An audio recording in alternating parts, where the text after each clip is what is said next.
Hey everyone, welcome to the newest episode of On That Note with Parker Whirling.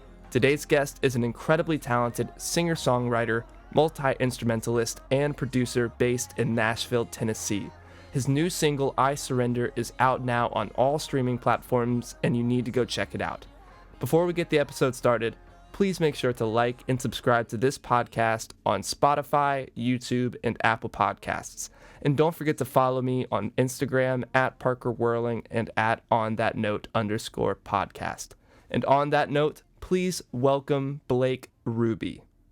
I'm sitting here with Blake Ruby, an indie singer-songwriter, producer, and multi-instrumentalist based out of Nashville, Tennessee.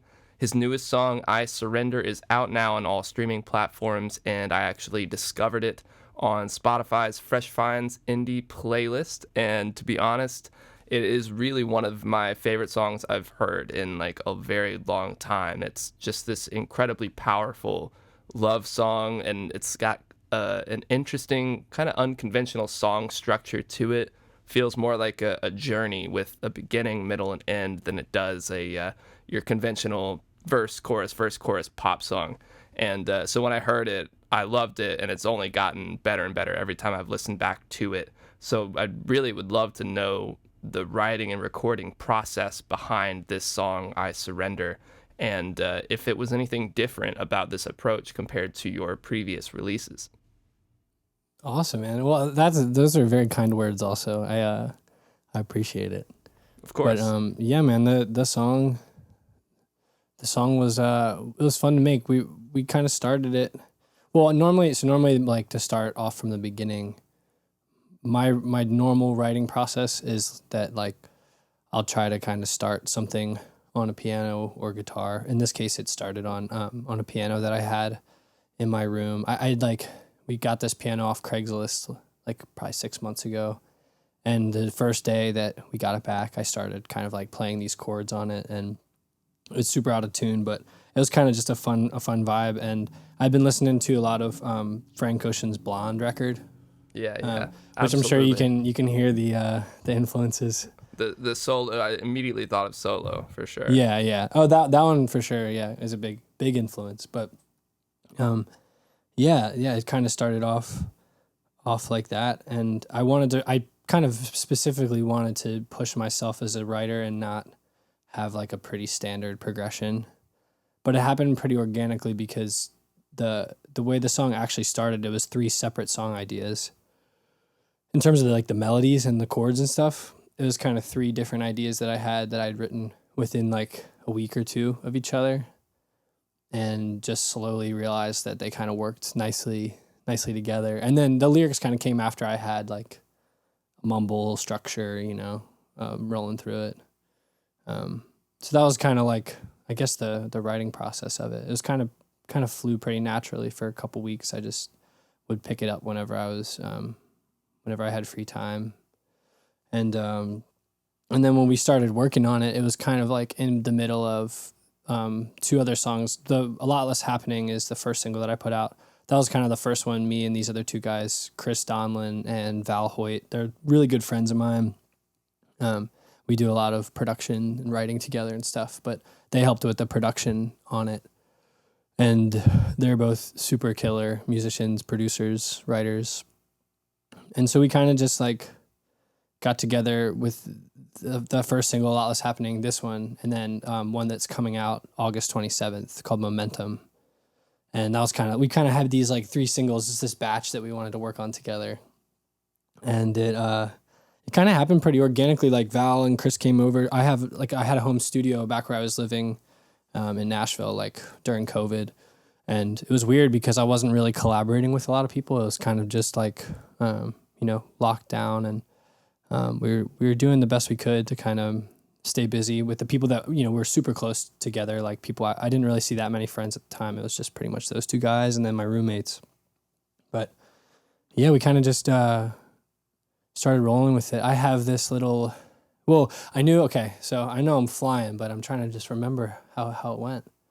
I think we started off knowing that we wanted it to be mostly organ. Originally, me and Chris's idea was to just like have it be the organ sound, and then just vocals, and then slowly started like piecing together other little instruments and stuff to kind of just like pad it, get the vibe going. But yeah, I don't know what other questions. Do you have anything particular about like the production or the writing? Well, that you're thinking about? I love the organ. First of all, it's such a great choice for like the main instrumentation, and definitely makes it feel like almost like a confessional in a church, and that kind of goes along with the imagery of the single cover. It feels almost like a plea, even though it is like a celebration at the same time. Like the lyrics are very celebratory, talking about like this new love that you found, or this new love that you are now celebrating. But it almost feels like this like climactic moment. The whole song does. But specifically with the production, I do love that there's no like hard drums that really come in. It's kind of, you do have, I don't know exactly what it is, but you do have some percussion that kind of comes in around like the second half, or like 2/3 of the way through. So was that all? I mean, you said it was always meant to be just organs, but like what was it like bringing other instruments in? Did you put stuff in that you didn't like and took it back out, or were you always very selective? It was this one particularly kind of happened real quick, where like we had the scratch organ. We basically got the organ exactly how we wanted it. Like all of the stops, the way that we wanted to build it, kind of just like the verbs, how it would just kind of feel like small and big. That all came in the performance of it. It was actually funny the way that we did it, because I knew I wanted like the organ stops, like the things that kind of control the drawbars that like make it sound really bright or really mellow. We knew we wanted them to change a lot through the song to kind of give you like more or less energy or intimacy depending on the situation. Because that kind of builds most of the energy, is like how aggressive the organ is. But I was actually playing the part, and while we were recording the whole way through, Chris would like tap the organ stops on my Nord. I have like a Nord keyboard. It's just an electric, like digital keyboard thing that emulates a B3 really well. And so we did that. And so it's like actually me playing. I didn't actually play the stops because I'm not a real organ player. I'm not as good as some of these dudes who can just absolutely shred it. But he was like pressing on them while we got it. And we finally got the take we wanted. And then we took it into the studio. I still have access occasionally to Columbia Studios. It's a Belmont studio. I went to Belmont University. Nice. And I'm pretty close with the studio manager there, Mike Porter. He's a great guy. And he had a couple free days where there wasn't going to be students in. So we just kind of took it over for like a long weekend. And we were going to replay the organ on an actual B3 when we were there. And like the Hammond, like the big ones with the real Leslie speaker. But instead of that, because we liked the performance so much, we mic'd up a B3 and we ran the original organ that I recorded in my studio at home through the main speakers. There's like big loudspeakers in there out into the room. And so we were able to capture just the spinning electrical sound of the organ and like all of the verb of the room, but we weren't actually, there was nothing going through the organ at all. So that's why it sounds like really roomy and natural and real, but it's actually just like a digital organ. But we just beefed it up with all of the like acoustical nuances, I guess. Interesting. But yeah, what were you saying? I was just gonna ask, did you not like the way it turned out? Like, did you try to have the actual organ in there, or were you from the beginning like, we're only doing the reverb? No, I tried to replay it, but there was something about like it kind of when we were playing the organ itself, it kind of never really got the same glitchy kind of sound as the Nord, because the Nord, it doesn't replicate a B3 perfectly. Like it's really dang close, but it was a little too mellow at the end. It wasn't as like tight and intense. But we did want the ambience and like the electrical sounds. I love the sound of a spinning Leslie, just that like sound. It's so beautiful. Now And I'm then gonna that have to way, listen to that a little bit more intently and yeah, and it's listen subtle. to that spinning thing. It's subtle. You probably have to crank it with some headphones in to hear it, but it's there. It kind of adds a lot, actually, because when you cut it all out, it's like this moment of big silence. Like, you Right. think there's been other silent moments, but the first actual real silent moment is right before the first chorus and right at the very end before the last like build. Yeah. And you can hear it really just like close out. It's really cool. So when you were trying to use the real organ, did that not really happen? Was there kind of like a tail, and that's just not what you were going for? It was it was kind of just so the real organ, I just didn't get the performance right. Honestly, it was the biggest thing. I feel like that. I mean, that's like the most important thing. Like, beyond the tone or beyond all of it is like, if you don't land the performance, it doesn't matter how good you sound. Move the MIDI notes or anything. Yeah, well, it wasn't even MIDI. It was like it was digitally record. It was like real audio, but it just wasn't on like an actual like big organ, I like see. a legit one. So, yeah, it was interesting. The beat loop thing, though, I was excited that you asked about that because that was really fun. The way we did that is Chris built this little like electric drum groove that like that thing that kind of pulses through the whole song, and it was kind of just like not quite hitting right. It seemed just a little too boring, and so he took like an 1/8 inch out of his laptop in the studio and ran it through a whole bunch of my guitar pedals, just like distortion boxes and delays and stuff. And then we ran that straight into the console and just like cranked the preamp so it was like kind of really crunchy. And So and then, hold on, let me get this straight. Yeah, You used an audio like out from the computer, like a headphone jack. Right, a headphone jack going into pedals and a preamp. Yeah, like we ran. Then once we went into the pedals, we went like direct input into the API, like the actual mixing desk to record it. So he had a separate computer to the one that we were recording into. Right. Like a separate laptop. That's pretty wild. Yeah, we've done that way before. Sometimes where we'll be at my place and my computer will be tracking, and he'll just that way he can like program in drum. He's great. He's great at finding like cool drum sounds and programming cool rhythms and stuff. And so yeah, he just ran it 1/8 inch out straight into the guitar pedals. And then me and my other buddy Val, there's this hilarious video of us actually doing like a performance set of just the beat loop, and we're just going crazy in the studio. It's on my Instagram, like from a couple weeks back.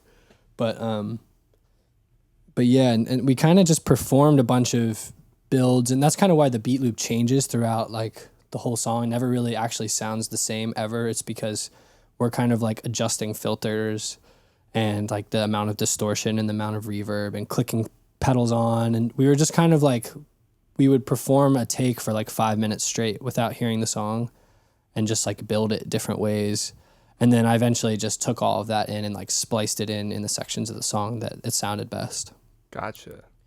Wow. So it was pretty fun. I love trying to capture like real like organic moments back into the production. Because there's even with like music that's I guess more quantized or more pop, there's still ways that you can have these like really human elements in like synthetic recordings and make them just feel a little bit more imperfect or a little more alive. Because those beat loops, when I was mixing it, I had to mess with them so much because they were really out of phase. They just kind of sounded gross half the time, as it took a lot of crazy like EQ moves and compression to kind of get it to like sit right. But it was worth it, I think. It just gave the song a new character, made it a little dirtier, I guess. Yeah, it's funny how in the world of quantizing and pitch correction, it's so easy to make things quote unquote perfect. Right. But what isn't perfect is something that is like so clean cut all the time. Like if you saw like a perfectly defined face, it wouldn't look like there's not as much character to it. Right. Like as humans, we enjoy things that have tiny little flaws, and it makes us feel a little bit more comfortable. I feel like Absolutely. there's so much room for growth when you challenge yourself to not use things like that, and it can be intimidating, especially if you're self-conscious or like you Right. feel like you have to make it perfect. But the realization, or like for me, a realization was like I'm harder on myself than anyone else is. So Absolutely. when I hear my voice, I'm like, oh, that's a little flat, that's a little sharp. And then I realize, like, Bruce Springsteen and Bob Dylan, like how many songs do they have where they're like just, screaming or totally off pitch, but they Yeah. believe what they're saying, and like that goes with every instrument you play. Like it doesn't have to be just the voice. So I mean, you can feel the raw emotion in your song, and nothing to me feels like quantized, but it also doesn't feel like anything is off either. It just all sits in that perfect pocket. Thanks, man. Yeah, it definitely adds a comfortability level to it, but I think it also makes it more interesting every time you come back to listen. I think one of my biggest goals as a producer, like as an artist and a writer, this is different, but like when I have the producer hat on, when I'm thinking about like how I want the song to be digested at the end of the day, like when people listen to it, one of my biggest goals is to try to make sure that the song has like a replayability, like enough nuances in it where you might not get everything the first, second, third time around until just like maybe it's a small lead line, or maybe it's a small like verb throw, or like trying to keep enough interesting elements going that aren't distracting, but that kind of like will bring you back around and hear something new. Right. Even if it's just really subtle, I think it just adds. I mean, that's my favorite records are like that, where every time I pop them on, I'll hear a new like synth part that I never heard or something, just to try to keep it a little more interesting. It's got levels to it. It's Yeah, like exactly. on that first listen, you can appreciate, the vocals. That's usually what we all hear the first time, the vocals and the beat itself, and maybe, the chords. But the more you listen to it, you're like, oh, that is kind of a weird, like, reverse vocal in the back that I didn't hear. Or, like, that reverb cuts out really quickly. Or it's just like there's all these little things, these production things you might not notice until, like, the 10th time around. Yeah. That's the goal. Yeah, to get people keep on listening and reward the people that keep coming back for it. And it shows that you're putting a lot of effort into it, as opposed to just, copy and pasting the chorus, or copy and pasting what you did on the verse into the next verse and things like that. Absolutely. Yeah, I try not to ever like fly vocals or take vocals and chop them around unless it's specifically supposed to sound like a sample or like a specific loop every time. Try to like reperform it for whatever the energy of that moment of the song is. Yeah, that's usually a good rule of thumb. You've had a lot of songs and projects that you've released over the years, and I feel like it's a pretty eclectic mix of styles. But not like so insane that it's like, is this even the same artist? But where do you think your sound is right now? Like, in the last couple of years, how do you think it's evolved, and where do you see it going in the future, or where would you like to see it go? I think it's happened pretty organically, in the sense where a couple years ago, well, really it's always just been about like the scene that I'm in and the music that I'm listening to at the time. I try not to box myself in the sense where like I don't have a sonic vision for my artistry. I kind of just like to explore different ideas whenever they come up, which is great for like learning and growing as an artist, but it definitely can hinder like the marketability or the consistency of like appealing to a specific listener. So I think over the years I've learned a little bit about like how to try to start directing my sound into a vein that I kind of want to live in. And I think more so it's been more vocal driven, I think that's the biggest thing, is I just really, every time I'm drawn to an artist, or like even as a listener or a specific project or anything, it's normally has to do with the vocal performance, like the way that it's sung, the way it's performed. And I think earlier on I cared more about like drum sounds or crazy guitar solos or whatever. But I think I'm really trying to lead more in the pop direction, just because pop music is just so like vocal first always, you know. It's like always like the vocal, you know. And so I think that's my only rule right now that I'm going into a new season of production, is like make sure that the vocal is exactly, you know, how you imagine, make sure the performance is great, make sure that like it's a different color every time and it's not always like the same feel, you know. So I think it's kind of always evolving, but the newer sound that you're starting to hear from these couple singles is probably the direction that I'm heading.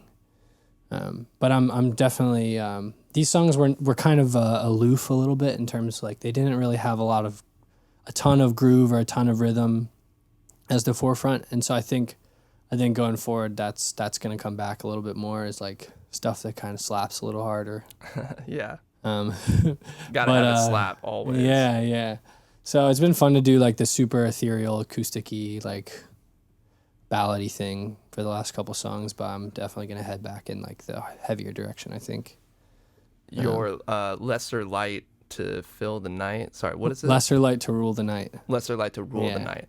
That album to me feels a little bit more like you're talking about like it slaps, like there's drum grooves that really come in, and it seems a little funkier, and when I say like soulful, I mean more in like a classic sense. For sure. But I do think I Surrender arguably has the most soul, like you're bearing your soul literally. So it's kind of cool to see you amp the soul up, but take away the rhythm in a way, not take it away, but like strip it down.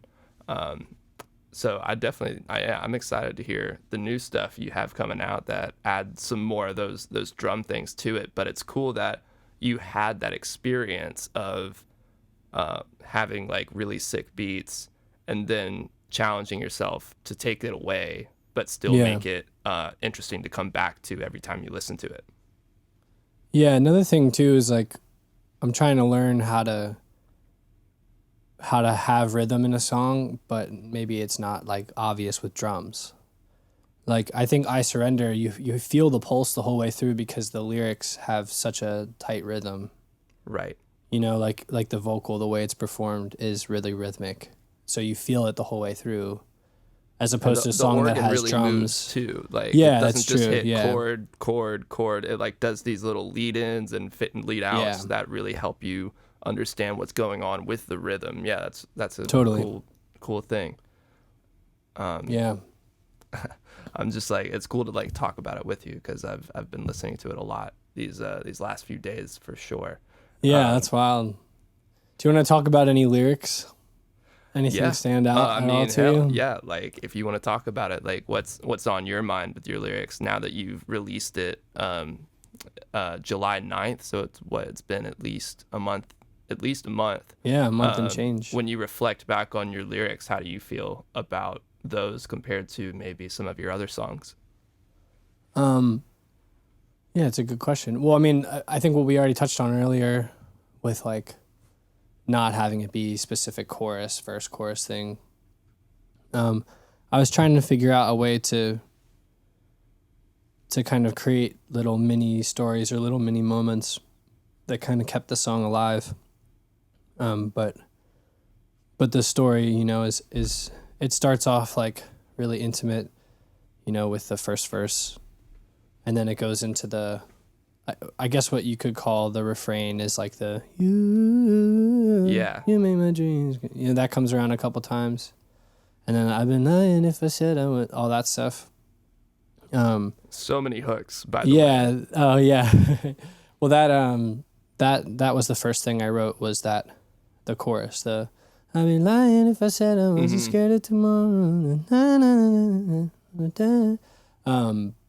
That little bit. I liked it because it's kind of like, I don't know, when I write love songs, or, you know, a lot of it's drawn from my relationship with my wife, but a lot of it's also just like, what is love? Like, what does it kind of look like in real life? Not like in a fantasy world. And I think for me, it's like when you love somebody, you kind of like, you kind of relinquish a lot of yourself and start to put them first in your decisions or in your life. And that, I think that's kind of what I was trying to capture, like the whole idea of like, I surrender, like I'm not going to like, I don't want to fight the relation, you know, I don't want to, you can have your way. Like, I'm just going to be here and support you. Like, that's kind of the vision of the song. Right.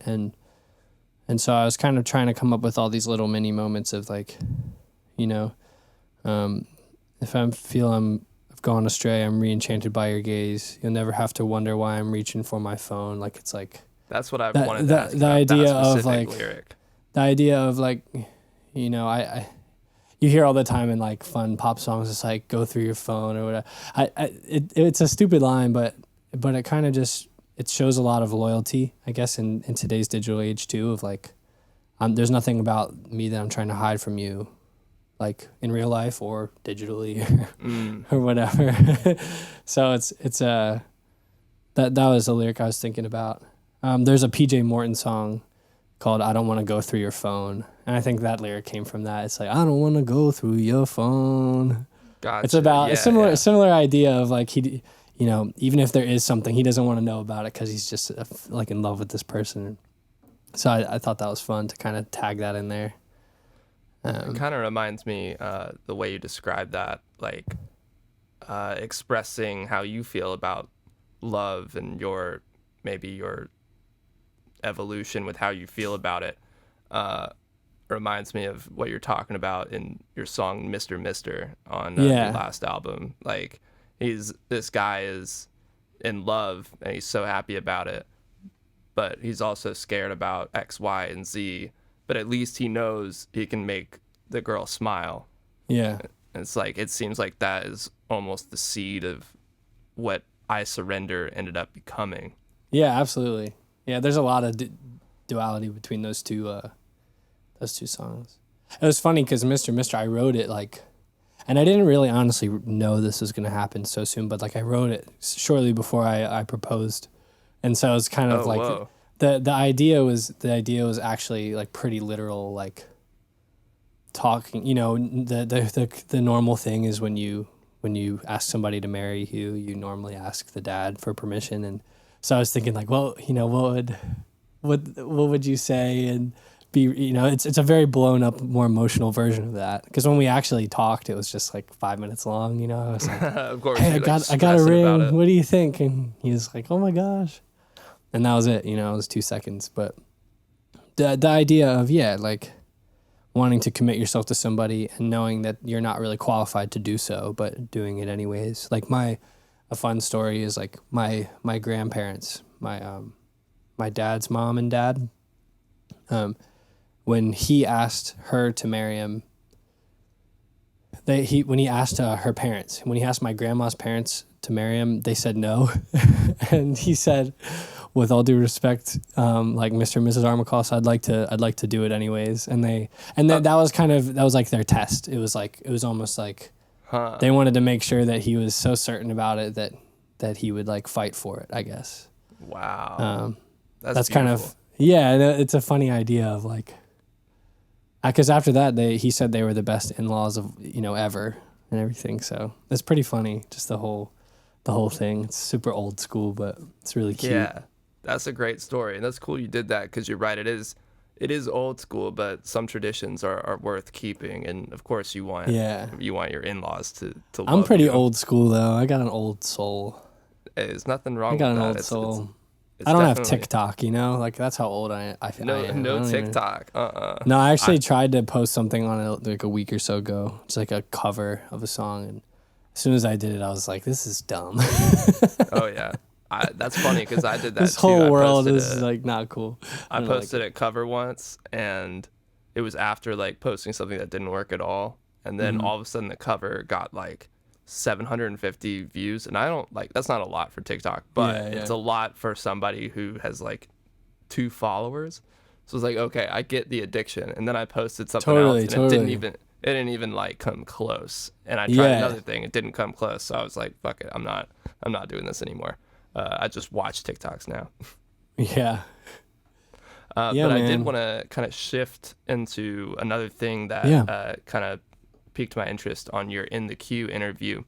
You said, I have more, something to the effect of, I have more discouragement now than what I did when I started making music, Yeah. mainly because now you actually have some success in it as opposed to like having nothing to lose.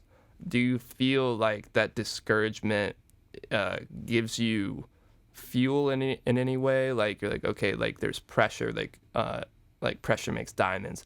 Or are there times Yeah. where you do get nervous about maybe what the public will say? Like, how do you feel like this change has influenced the way you write and release music? I guess the short answer is just more carefully. Um, when you're when you're learning stuff or when you're kind of new at it, it's easy to kind of take chances because you're just like, there's nothing to lose, right? But like, and I'm still at the point in my career where there's really nothing to lose. But there's been enough history of me doing it where I kind of started to understand who I am as an artist. And so the more you form your identity, right, in your art and in how you express yourself to the world, the more it kind of starts to inform your future decisions, right? So I think that's what I meant by that comment was like, I think that all of the moves that I make as an artist now are a little bit more formulated by what's been successful or a failure in the past, or what I've seen my friends achieve or not achieve. And, like being in a community, you start to see what works as well. You start to see certain people start to go to the top. You start to see some people drop off, right? And so it makes you just don't have the same amount of like ignorance as when you're like 17 or 18 or whatever. And it's funny because I've been thinking about more about how like, yeah, I wanna ask myself more like, what would a 16-year-old, what would I do if I didn't care, like if or if I cared but like didn't have all of these like worries, I guess. But yeah, and it's funny too because that podcast that I did, it was kind of in the middle of me being super discouraged. I was kind of in a weird spot where like I was trying to write some stuff. I was trying to have people come to Delaware and work on stuff with me. And it just like, everything was kind of like, felt like it was flopping for a little bit. Listening back to all the stuff we made, it's great now. And I'm pursuing a lot of it as like an upcoming project. But I think it was mostly just my mentality was very like, I was kind of questioning everything we were doing. And I've been more so focused and praying about getting back into like that confident state of just like work and observing the world more, like, taking care of myself more, like those kind of things, getting more into rhythm. I think that helps a lot with not overthinking because you're in it. Like you're just riding the wave. And that's when I'm always normally at my best. Yeah. And that is funny because taking care of yourself and, your health and mental health is just as important as like trying to, if not more important than trying to just grind on some music. And you don't want to be bashing your head against the wall to make things happen. And being focused and aware of your surroundings, kind of like what you were saying, like how are some of my own songs being perceived? How are some of my friends' songs or their careers going? And why is this person succeeding? Why is this person dropping off? Really is just comes down to having like the right perception and noticing these things so that you can apply them to your own life, and also not be scared of taking a risk that you feel like is worth it, or B, not being worried about the outcome, because that if something doesn't work out maybe the way you hoped it would, that will be a learning experience that you can take with you going into the future. Yeah, and also it's like another thing on that, right? If you're moving, like if you're kind of like if you're in your zone, you're not concerned about what you did a week ago or what you're about to do in 2 weeks. Like if you're in the moment with it, you're just considering what's happening then, and that's when you're going to create the best art. That's when you're going to make the best decisions about about what's right for the song. And that's when you're gonna like kind of trust your instincts, trust your intuition, because you're on the clock. Like you're kind of just, like since I've been back in Nashville, I've been doing like 2 sessions a day or like rehearsals for shows coming up. Thank the Lord that there's shows soon again, because I've been missing that so much. Yeah. And just so many, so many things are coming back into my life real quick that I feel like I'm in the zone again. So it feels good. It's fun. It's fun to kind of like, it's funny that you referenced the other podcast, because it was like, oh my gosh, it felt so long ago. It was like a month ago, but feels forever ago just because of how much is going on now. Again. Right. It's like at least in my world. Time isn't necessarily linear. It's like your emotions can really dictate how long ago or how short ago something feels. Absolutely. I was curious to learn that you joined Black River Publishing Company. Yeah. I think maybe I've had somebody on the show that is part of a publishing company, but from what I can remember, I think you're probably the first. So I would love to ask about what your experience is like at a publishing company, and what that kind of entails, and maybe how you feel like that has influenced the way you go about your career in music. Yeah, it definitely immediately. Sorry, this thing is really a bubbly. I keep burping. I've been like doing these mini burps this whole time. The publishing thing's awesome because, well, first off, it's allowing me to focus on music full time. Like that's the biggest blessing. That's it's like everyone's dream when they're young is like, okay, all I have to do is make good music, for the next, I'm under a contract with them for at least 2 years, and then they can pick me up a little longer if they want. And it's a great team. I love everybody that works there. They believe in me. I trust them. They're awesome. And it's been a different world too, because I'm used to writing mostly as an artist and mostly with friends and doing like passion projects. Like I'd never really done a ton of work that was more like briefed, where like you go in and write with an artist and you kind of have a prompt, and it doesn't have to like, it's just supposed to guide you. It's not supposed to be like the end all be all, like this is what the song has to be. But it's weird because it's like the publishing world's so funny because it's kind of like a lottery. Like you write a ton of stuff. You write all the time. You're writing, producing. I'm sending in demos, sending in master packs for like sync. That's mostly what I'm trying to do. They have me doing a lot of sync stuff, and slowly trickling in more like pop rights, which is really cool because that's ultimately where I want my career to go. But it's funny because like you can do like 10 songs and they can just like not really hit right, and then you can do one that's all of a sudden like, oh, this is great, let's send this to this person, that and so it's like you never know what's gonna hit. Like some of the ones that I've loved, they hadn't felt as much, or the pitching hadn't gone as well, and then some of the ones that I was like more uncertain about, that I just finished to finish, got like, are starting to get placed and things like that. Because I'm doing a lot of production too, so I'm right. I have my artist project that's like, where all of my art goes. But then I've been doing a lot of production, a lot of co-writing, a lot of that kind of stuff. Being in Nashville, it's really collaborative. It's a lot of it moves quickly, moves a little quicker than I'm probably still used to. I'm still trying to kind of like get the rhythm up.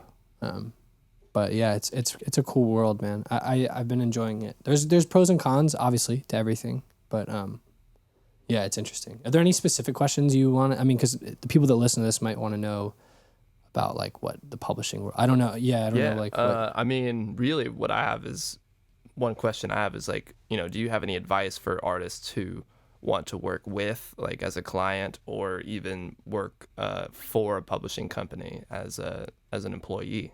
What advice would you give them? Those two things are so different. If you want to work for a publishing company, like be somebody who's working with artists and pitching for things, you have to love music, and you have to kind of be able to polish turds, like in the sense where like you have to be able to see the beauty in something that might not sound great, but you just know that it has potential. Similar to like if you're working as an A&R person for a label, like you hear something an artist does and you're like, I know that if we do A, B, C, D and send it to this team and this producer or whatever, it's going to be magic. Like that kind of, it's that side, but Right. just for the songwriting side of things. So like they'll try to pair me with other artists or other writers they think match my style. And then when the songs get turned in, and they really, I mean, I'm not the best about turning in stuff. So they sometimes have to really hound me to get stuff in. And so that's part of the job too, is like getting the writer to deliver the asset. And then also, at the end of the day, you have to create a lot of relationships. Like it's a very social job working as a publisher, like in a publishing group is like, you have to be pitching, you have to have a lot of other relationships with other publishers and with other writers to be able to fill calendars. So do you get what I'm saying? It's like, it's a way different absolutely. side. If you're a writer who wants a publishing deal, and I know there's so many writers that do, and I know that I was super blessed to get one so young, because it's normally it can be a long process to get your first publishing deal. Like a lot of times it doesn't happen until you're like, late 20s, early 30s, or it just depends on like your level of success. Sometimes people get signed because they have one big song or they get a one big cut, and then it kind of gets them in the door. For me, it was a relationship I had at Belmont. One of my professors had received like kind of a memo from them. They were looking for a writer to focus more sync and pop, like that kind of side. Because Black River is primarily country. And so they were looking for somebody who could produce and top line and kind of like lead rights, but also be somebody who was versatile that could do a couple things. And since I play a lot of instruments and I'm also an artist and I also mix my own songs and produce a lot of stuff and a lot of different styles too, they thought I was a good fit. I did a little kind of like writing tryout for them, and they thought I did some good stuff. And so that's kind of how it happened. It happened real quick in the middle of quarantine, which was crazy. That is crazy. Like the rest of the industry was shut down, and they're signing me. It's like complete gift from God, honestly. Like shouldn't have happened the way it did, but it did. And so I'm super grateful. But yeah, I would just say to like other writers or producers who want pub deals is just to not go looking for one. Just write really good stuff and write with a lot of different people. I'd say if you want to get in the publishing world, it's good to either have a lane or to just be really connected with a lot of other writers. I think some of the guys, and I think that's why I haven't found a ton of like success in it yet, is because a lot of the guys that have the most success have their lane. Like they're great track guys for this specific genre, or they're an artist who does the sing rap thing really well, or it's the people that are kind of like, they have their sound, they have their lane, and they just do everything in that lane. And those are normally the ones who have the most success. I think since I'm pretty young in it, I don't really have like a thing yet, and so I'm kind of just still doing some sessions where I'm the vocalist, some where I'm the track guy, some where I'm just like a lyricist, and so it's fun to do all of it, but it doesn't lend me to having as much success as people that like crush one thing. Right. But yeah, I would just say like for the people that are looking for something for their future, is just like take all the opportunities and work diligently at them. Like take a lot of co-writes, make yourself uncomfortable, I'd say. Like I wasn't ready for a publishing deal, but I knew it was the next step for me to get to like another level in the industry. And so I really wanted to take it and try to steward it well, But that's what I would say, is like take a lot of opportunities. Don't just make tight beats in your bedroom and put them on SoundCloud. Like you have to like work with artists. You have to work with other writers, collaborate, because it'll make you better. Even if you prefer to work by yourself, because a lot of times I do. Like a lot of times I do my best work just on my own in my bedroom or whatever. But it just challenges you in different ways. Sometimes you'll have to make a beat on the spot for a rapper, or sometimes I'll have to like sing this screamy rock vocal, and I was like, that's like not my style, right, at all. So Yeah. So but then you like learn these things and you can implement them in stuff that you actually love too. So a lot of the stuff I've learned over the last year working with other writers has kind of started to trickle into the stuff that I'm really stoked about. So you kind of grow with it. You learn stuff. It's cool. Yeah, going back to what you said about feeling like you're more of a jack of all trades as opposed to like an ace in one certain thing. The good thing about what you're doing, 2 sessions a day for 2 years at least, probably more, is that you'll probably discover I mean, you definitely will discover what is that thing that you just slay every time. And because I mean, nobody knows immediately what that is. I didn't know that this podcast is something that I would ever do. And suddenly it just clicked. I'm like, oh yeah, this makes sense. I love talking about music. I love making music. I can actually relate to somebody who is an artist and they know how to make music. So it's like there's more than just a surface level, like, oh, tell me about yourself. Tell me about what you like about your music. It's like there's more deep stuff. But it takes a lot of time to really discover that about yourself. And you can't, like you said, just sit at home and make tight beats and put them on SoundCloud. Now, maybe some people can, but that'll only get you so far. Yeah, it definitely happens for sure. And if you have a vision of what a model of success looks like, there's probably somebody who's been successful doing that. Like all it comes down to is just doing it. Like, so I guess I even can retract that statement I made. Like if you think your vision of success is making tight beats and putting them on SoundCloud, they better be fire and you better make a lot of them. Yeah, true. You know, exactly. And I mean, it's still important to connect yourself, but yeah, so it just comes down, like, there's no, like, perfect vision for success. I was just trying to say stuff that, like, has encouraged me, I guess, in my early journey and all of this is, like, it's a lot. You're gonna kind of become, you're gonna learn more, you know? You're gonna learn more when you're doing things out of your comfort zone. So, I mean, it's just naturally what happens. Absolutely. So that's always been kind of like one of my biggest philosophies is like to just have a lot of faith going into the industry, and to just take a lot of uncomfortable scenarios that could be really bad or great. Like that's happened too, where I've gone into writes that I was so unprepared for and just like botched them completely. And then other times where I thought I was going to ruin something and ended up making it really cool. So it just depends. But I'd rather do one or the other. Like, I don't want to just like coast. I'd rather like make something dope or make something that's awful. It just makes it a little bit simpler. Yeah. Very well said. I think that's great advice and a nice segue into the last 5, where I'll just ask you 5 questions and we'll be done. Cool. Sounds great. But before we do it, I'm actually going to use the bathroom quick, if that's all right with you. Yeah, that sounds good. All right, I'll be right back. Yeah, man.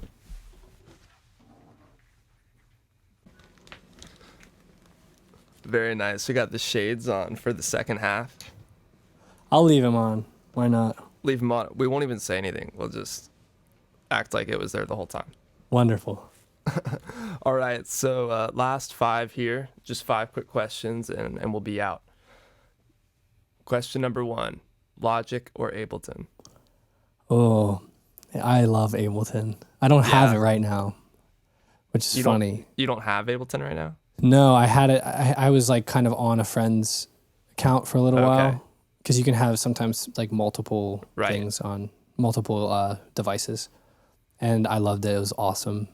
Yeah, Logic's kind of weird. It's really cool. There's so many great things you can do in it. I've used both pretty extensively, but actually Pro Tools is what I work in all the time.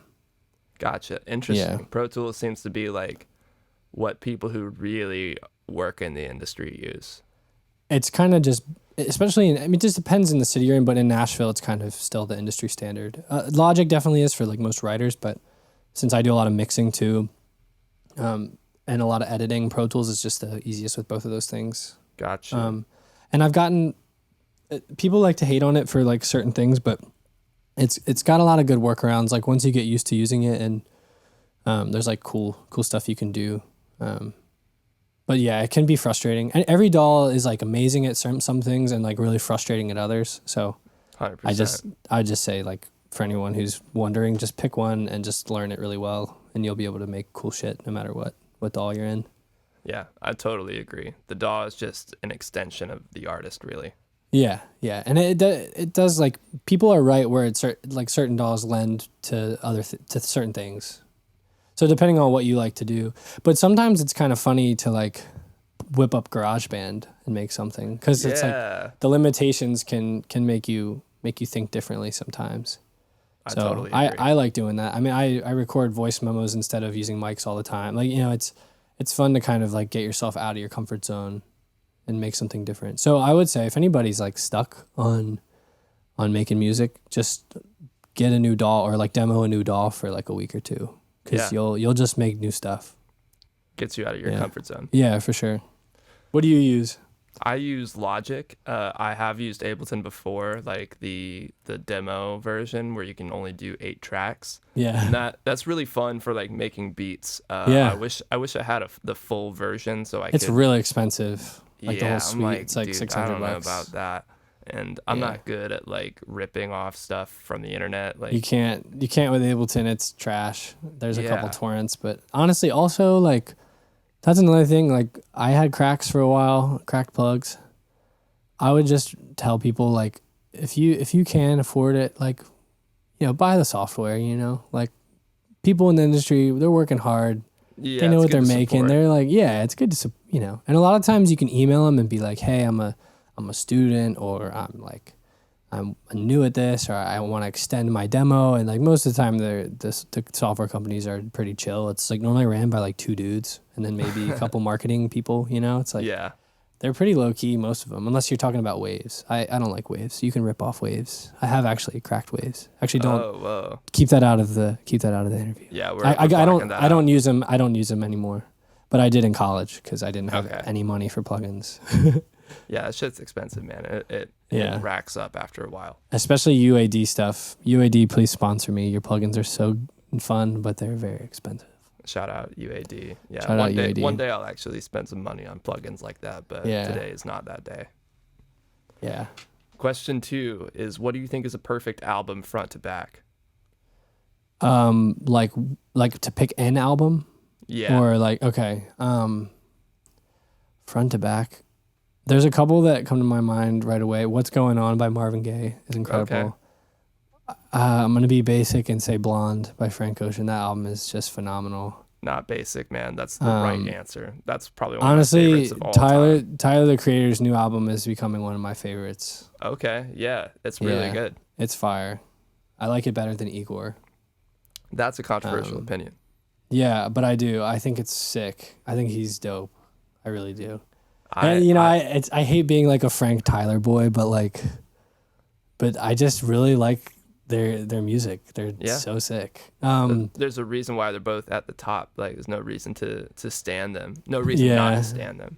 Yeah, another album that's incredible is Illmatic by Nas. I also love to Pimp a Butterfly. Yep.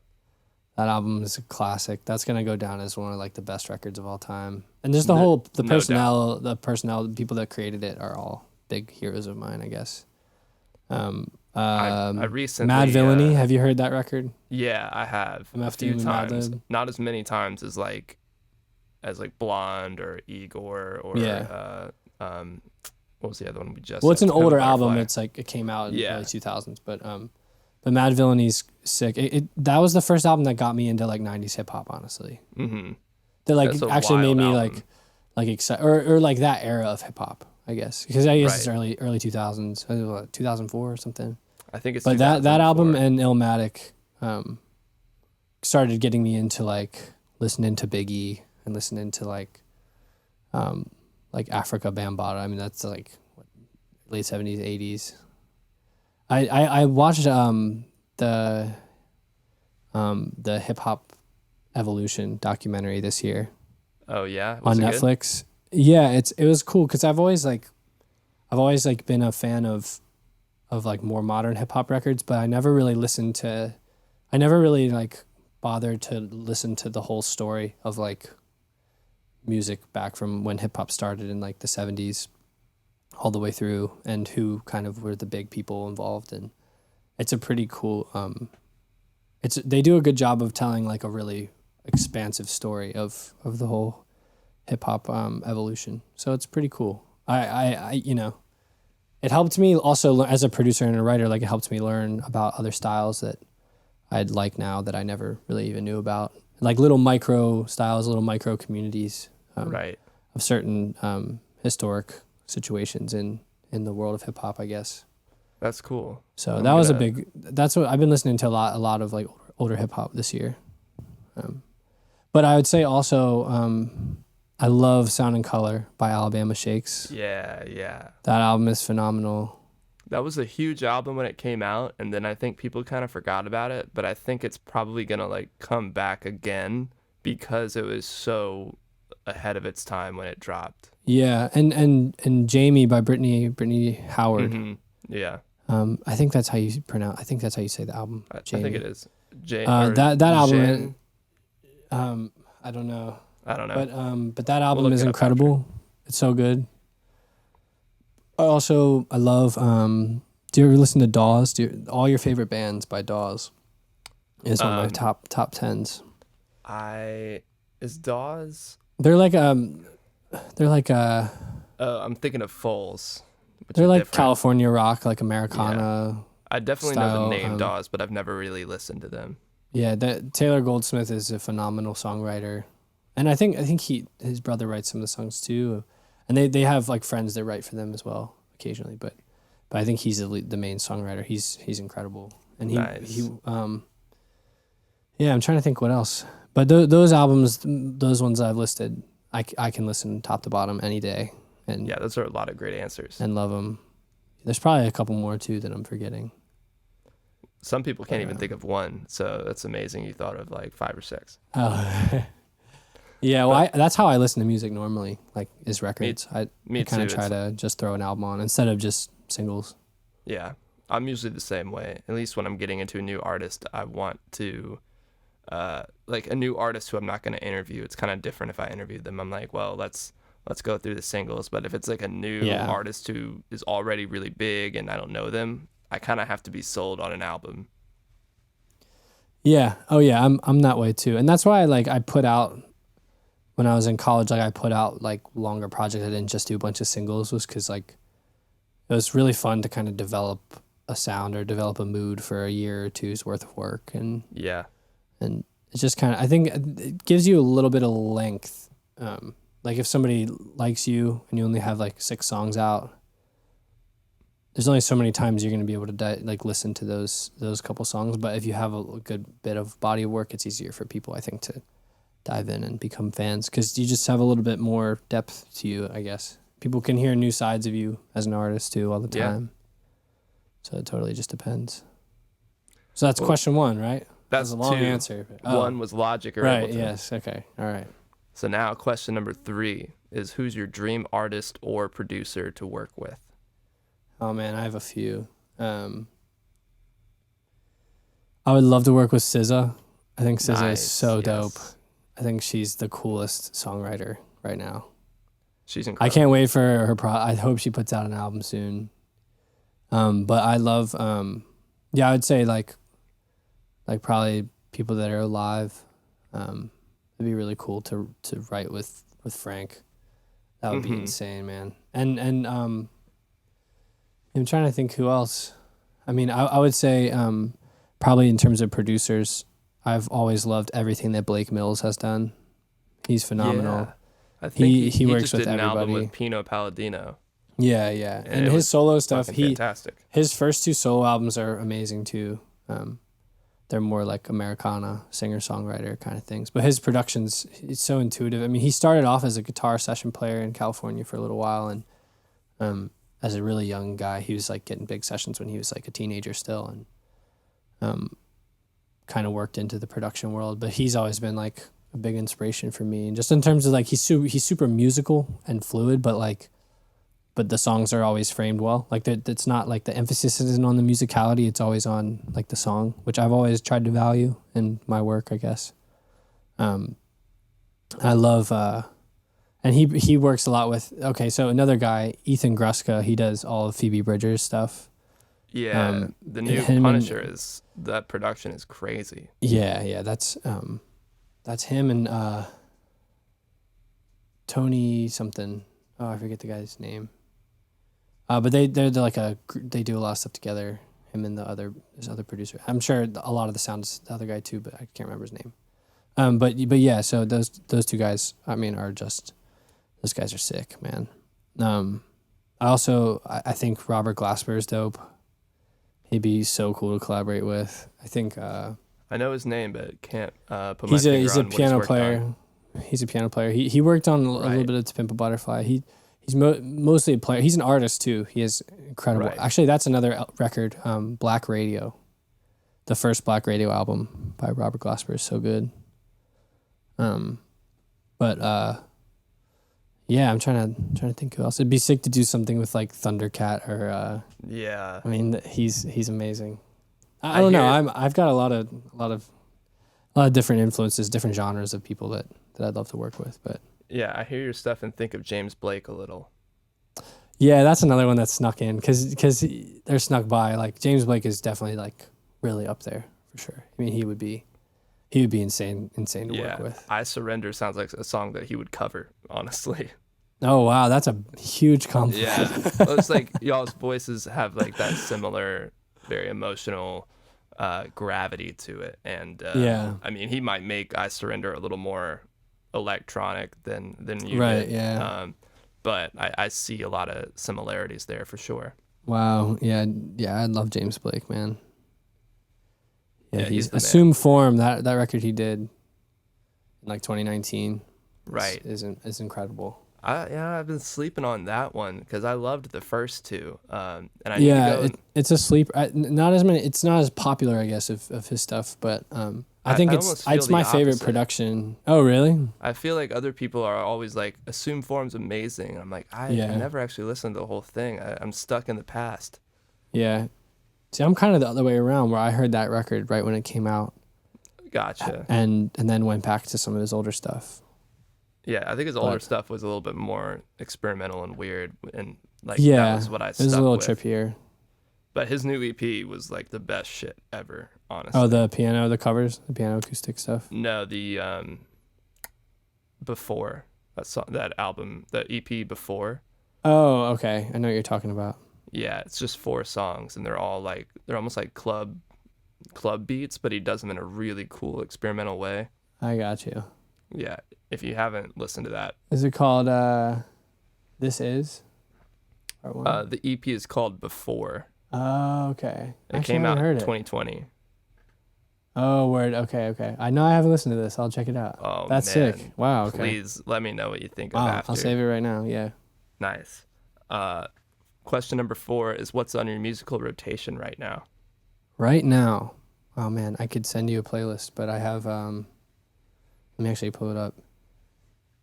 I actually sent a mass text to individually, but I texted like 20 of my friends early in the summer and just were like, what have you been listening to? And I tried my best. I don't think I got to all of them, but I tried my best to listen through, at least skip through a lot of their stuff and see if anything caught my ear. But I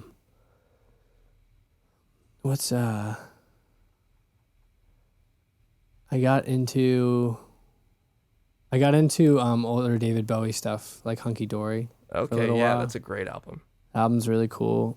I've been listening to, honestly, like Gwen Stefani, okay. like some of the No Doubt stuff, but also like some of the stuff off her first album. I'm always listening to like Stevie Wonder and I've got Nas, Tribe Called Quest. All classics. Some Chic, some I've Nile never Rodgers really stuff. listened to Chic.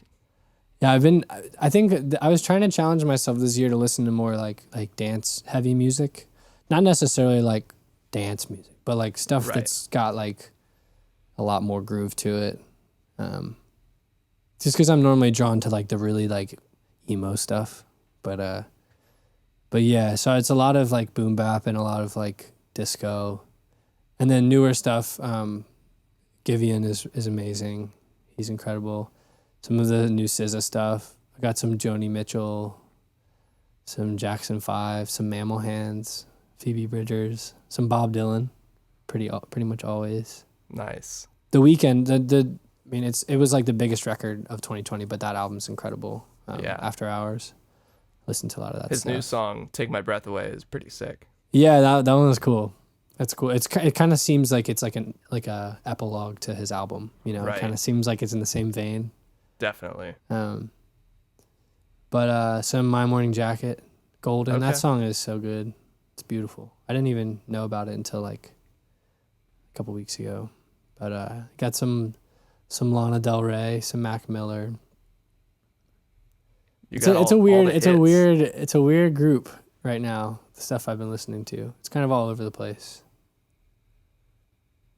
Like some newer stuff, some older stuff. Yeah, no, it's cool. You got a good Kind of rotation. It sounds like off pop. Like I don't normally listen to like stuff that's charting as much, but like I do love a lot of those big artists that they're normally it's like the songs that are like deeper cuts are the ones that I end up right. loving and putting on playlists and stuff.